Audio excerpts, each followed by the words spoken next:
السلام عليك يا رسول الله السلام. تو کہاں کہاں دیکھنا چاہو گے میرے نبی کو؟ ناظرین، میری اس بات کو غور سے سنیے، اپنے ذہن میں رکھیے، اور اپنے گھر میں اپنے بچوں کو اور اپنے گھر والوں کو بھی یہ حدیث سنائیے، تاکہ اللہ تبارک و تعالیٰ کی رحمت ہم سب پر نازل ہو۔ عقبہ ابن امیر سے مروی ہے کہ حضور صلی اللہ علیہ وسلم نے ارشاد فرمایا کہ میں اپنے حوض کو اس وقت دیکھ رہا ہوں اور مجھ کو تمام روئے زمین میں خزانوں کی کنجیاں دی گئی ہے۔ سبحان اللہ، یہ صحیح بخاری کی حدیث ہے، صفحہ 179 پر۔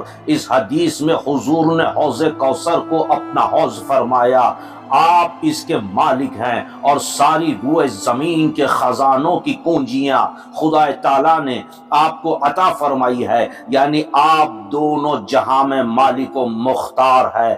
آئیے دیکھیے کہاں کہاں دیکھنا چاہو گے میرے نبی کو؟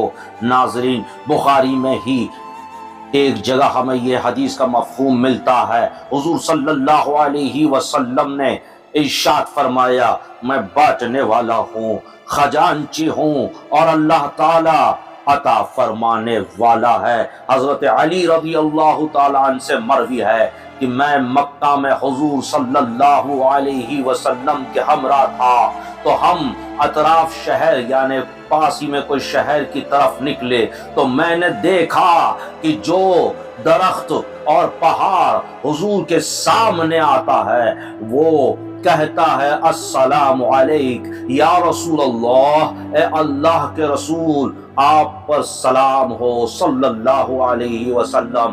میرے دوستان محترم، ان حدیثوں سے معلوم ہوا کہ رسول اللہ صلی اللہ علیہ وسلم ساری کائنات کے سردار و مالک و مختار ہے، یہاں تک کہ بے جان مخلوق، پتھر اور پیڑ وغیرہ آپ کو مانتے، پہچانتے اور سلام کرتے ہیں، کیونکہ سب پر آپ کی بادشاہت ہے۔ تو بتاؤ کہاں کہاں دیکھنا چاہو گے میرے نبی کو؟ حضرت انس رضی اللہ تعالیٰ عنہ سے مروی ہے کہ رسول اللہ صلی اللہ علیہ وسلم نے ارشاد فرمایا، بروز قیامت سب سے پہلے میں نکلوں گا، جب لوگ وفد بنیں گے تو میں آگے ہوں گا، جب لوگ خاموش ہوں گے تو میں ہی خطاب کروں گا، جب لوگ روکے جائیں گے تو میں ہی ان کی شفاعت کروں گا، جب لوگ مایوس ہوں گے تو میں انہیں خوشخبری سناؤں گا۔ عزت دینا میرے اختیار میں ہوگا اور خیر کی ساری کنجیاں میرے ہاتھ میں ہوگی۔ اس حدیث سے حضور صلی اللہ تعالی علیہ وسلم کا یہ فرمان کہ عزت و کرامت کی ساری کنجیاں میرے ہاتھ میں ہوگی بتا رہا ہے کہ آپ بروز قیامت مختار کل ہوں گے اور آپ کو سارے اختیارات حاصل ہوں گے، کیونکہ کنجیاں مختار کے پاس ہوتی ہیں، مجبور کے پاس نہیں۔ آئیے اور ایک حدیث کو ملاحظہ فرمائیے۔ حضرت عبداللہ ابن عتیق فرماتے ہیں کہ پھر میں نے رسول کریم صلی اللہ علیہ وسلم سے ابو رافع ایک یہودی کو قتل کرنے اور پیر ٹوٹنے کا قصہ بیان کیا، یعنی حضرت عبداللہ جب ایک یہودی کو جنگ میں قتل کر چکے تھے تو آپ کا پیر اس وقت ٹوٹ گیا تھا۔ حضرت عبداللہ ابن عتیق یہ قصہ نبی کے سامنے بیان فرماتے ہیں تو حضور صلی اللہ علیہ وسلم نے ارشاد فرمایا، اپنا ٹوٹا ہوا پیر بچھاؤ۔ تو حضور نے اس پیر پر ہاتھ پھیرا تو وہ جیسا پہلے تھا بالکل ویسے ہی ہو گیا جیسے اس میں کبھی کچھ کمی آئی ہی نہیں تھی۔ سبحان اللہ۔ تو آؤ بتاؤ کہاں کہاں دیکھنا چاہو گے میرے نبی کو؟